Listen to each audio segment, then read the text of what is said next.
La victoire est entre nos mains. Loptime les da la bienvenida al Dakar 2011.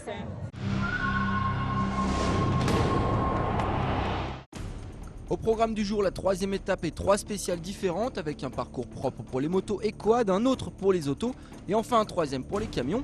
Cette troisième étape sera composée de 2 portions chronométrées distinctes et une neutralisation de 170 km étant prévue.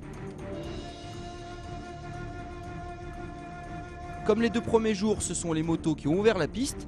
Premier à s'élancer, Cyril Desprez, le Français qui va connaître un début de journée compliqué.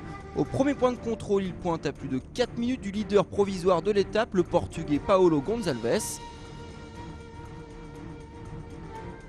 Deuxième au passage du premier checkpoint, Marc Coma accélère dans le deuxième tronçon et c'est tout naturellement qu'il pointe en tête au checkpoint numéro 2. Gonçalves est maintenant deuxième. Derrière on retrouve 2 Français, Olivier Pin sur Yamaha et Cyril Desprez sur KTM. Le tenant du titre pour qui cela va déjà un peu mieux. Vraisemblablement la journée s'annonce belle pour Marc Coma. L'Ibérique a piloté malin pour arriver à la zone de neutralisation.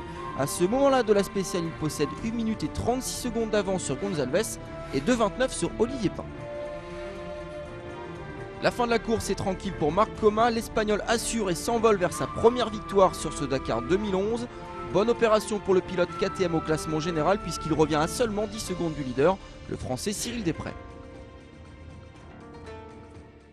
Chez les autos, contrairement aux 2 premiers jours, la course va se révéler plus ouverte. Carlos Sainz part en tête mais il est rapidement inquiété par Stéphane Peterhansel sur BMW et Nasser Al-Attiyah sur Volkswagen. Au premier checkpoint, le Qatari commet même le premier crime de lèse-majesté de la journée puisqu'il pointe en tête. Derrière lui on retrouve le Français et l'Espagnol. Nasser Al-Attiyah a placé la première banderille et le Matador est en mauvaise posture. Même constat au passage du second checkpoint et de la zone de neutralisation. Nasser Al-Attiyah est en forme et il le montre. Au volant de son Touareg, l'ex-pilote BMW engrange de l'avance. À ce moment-là de la course, il possède 1 minute et 21 secondes d'avance sur son coéquipier Carlos Sainz et 1,47 sur Stéphane Peterhansel.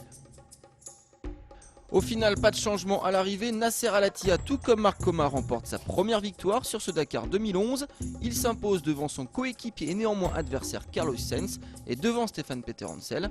Ces 3-là devraient composer le podium final. Enfin, chez les quads et les camions, ce sont l'Argentin Thomas Faye et le Russe Vladimir Chagin qui s'imposent. Chagin qui reprend ainsi la tête du classement général camion.